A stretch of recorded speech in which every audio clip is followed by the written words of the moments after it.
Hi, good morning, preschool friends. It's Miss Holokai. Um, we haven't had a video in a while because it's been spring break, so I hope you've had a chance when it was nice outside to go outside and play and maybe go to the park. Um, I've been doing a lot of cooking and art with my kids, and we went to the park yesterday and we saw a turtle and we saw a duck.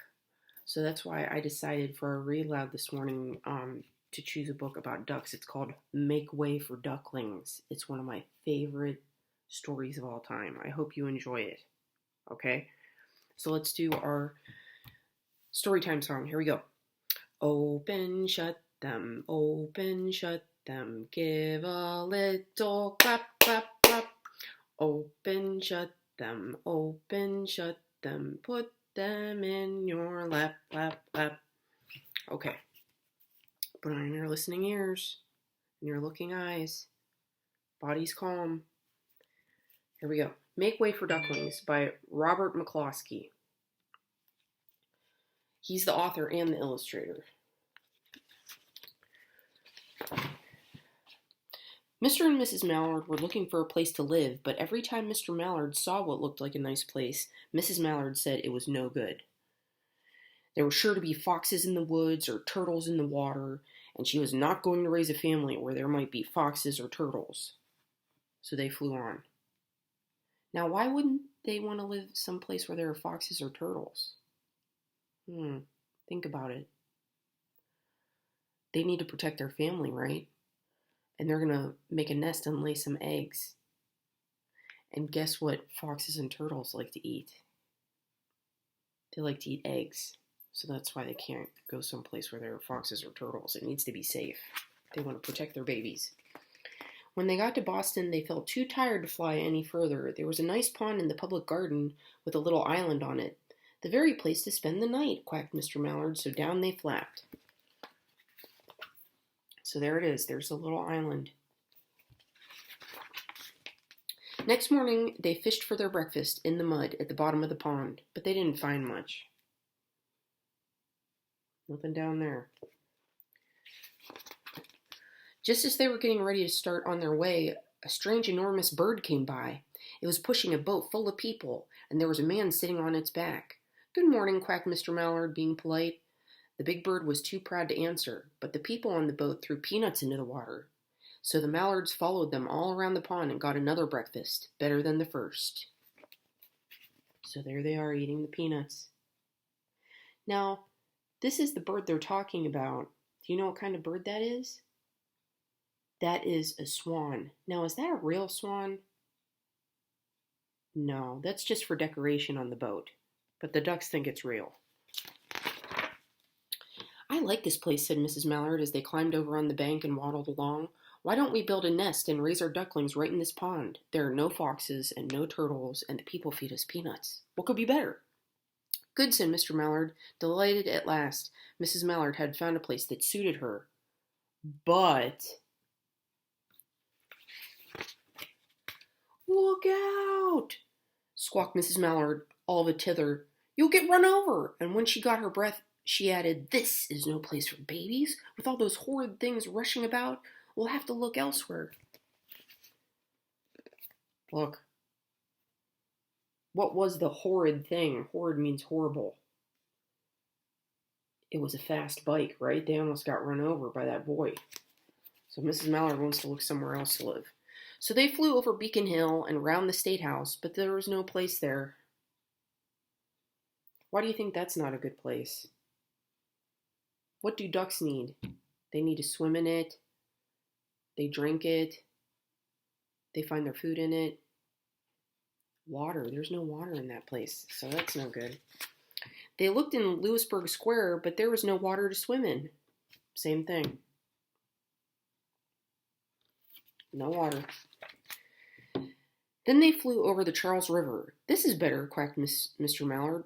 That island looks like a nice quiet place, and it's only a little way from the public garden. Yes, said Mrs. Mallard, remembering the peanuts. That looks like just the right place to hatch ducklings. So, I think they're going to go right there. That's a big river. So they chose a cozy spot among the bushes near the water and settled down to build their nest, and only just in time, for now they were beginning to molt. All their old wing feathers started to drop out, and they would not be able to fly again until the new ones grew in. So just like you and I lose our hair, when you brush it, some of it falls out and new hair grows. Same thing with ducks. They need to molt. That means they lose their feathers and then new feathers grow in. But of course, they could swim, and one day they swam over to the park on the riverbank, and there they met a policeman named Michael. Michael fed them peanuts, and after that, the mallards called on Michael every day. They went to visit him every day. After Mrs. Mallard had laid 8 eggs in the nest, she couldn't go visit Michael anymore because she had to sit on the eggs to keep them warm. She moved off the nest only to get a drink of water or to have her lunch or to count the eggs to make sure they were all there. Wow. Let's count them. 1, 2, 3, 4, 5, 6, 7, 8. 8 eggs. One day the ducklings hatched out. First came Jack, then Cack, then Lack, then Mack, and Knack, and Whack, and Pack, and Quack. Mr. and Mrs. Mallard were bursting with pride. It was a great responsibility taking care of so many ducklings, and it kept them very busy. Look at all those cute ducklings. So, all the names sound alike, right? They rhyme. Jack, Cack, Lack, Pack, Mack. They have A-C-K at the end. I know you can't see it, but it says A-C-K, A-C-K, A-C-K. That's the word chunk that says ack that makes it rhyme. One day, Mr. Mallard decided he'd like to take a trip to see what the rest of the river was like further on, so off he set. "I'll meet you in a week in the public garden," he quacked over his shoulder. "Take good care of the ducklings." "Don't you worry," said Mrs. Mallard. "I know all about bringing up children." And she did. So the dad's going to go on a little trip. Where do you think he's going? Going to explore. The mom taught them how to swim and dive. I like this little guy.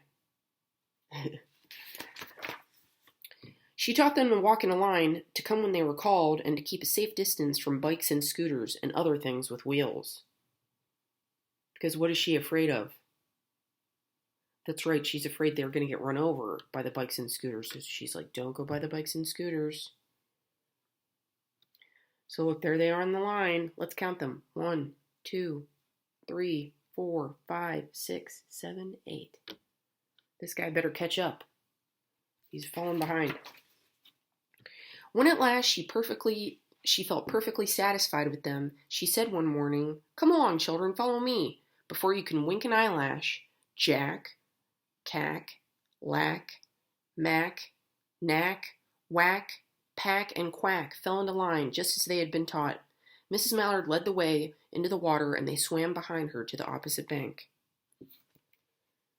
I wonder where they're going.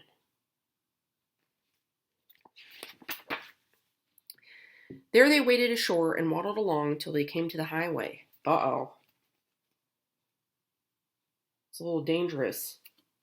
All those cars. How are they going to cross the road?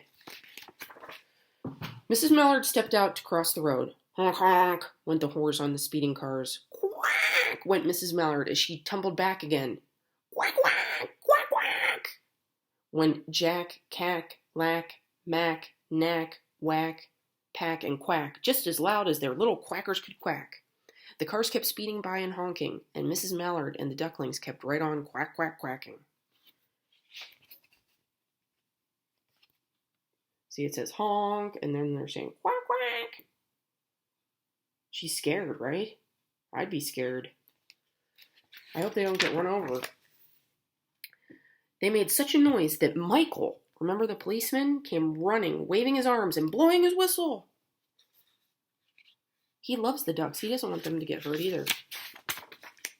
He planted himself in the center of the road, raised one hand to stop the traffic, and then beckoned them with the other, the way policemen do, for Mrs. Mallard to cross over. See how he's saying, "Come on," and there they go. He stopped the traffic so they could cross. That was very nice of him. But look, As soon as Mrs. Mallard and the Ducklings were safe on the other side and on their way down Mount Vernon Street, Michael rushed back to the police booth. He's worried about them. He called Clancy at headquarters and said, "There's a family of ducks walking down the street." Clancy said, "Family of what?" "Ducks," yelled Michael. "Send a police car, quick."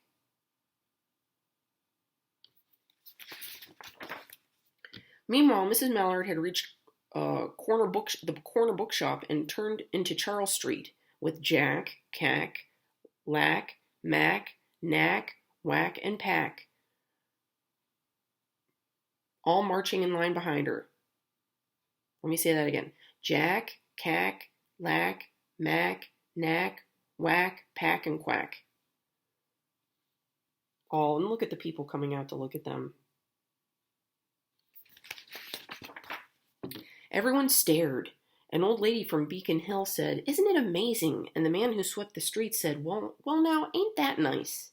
And when Mrs. Mallard heard them, she was so proud she tipped her nose in the air and walked along with an extra swing in her waddle.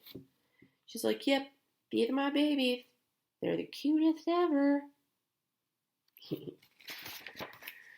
When they came to the corner of Beacon Street, there was the police car with 4 policemen that Clancy had sent from headquarters. The policemen held back the traffic so Mrs. Mallard and the Ducklings can march across the street. Whoa. Look at all that traffic that they're holding up for all the duckies. Right into the public garden. Now, why do you think they want to go there? Because remember, when the boat goes by, what do the people throw out? They throw out peanuts. Inside the gate, they all turned around to say thank you to the policeman. The policeman smiled and waved goodbye. They're like, "Thanks for keeping us safe." When they reached the pond and swam across to the little island, there was Mr. Mallard, waiting for them just as he had promised. See, they were going to see their daddy. Do you see him? He's way over there. The Ducklings liked the new island so much that they decided to live there. All day long, they follow the swan boats and eat peanuts.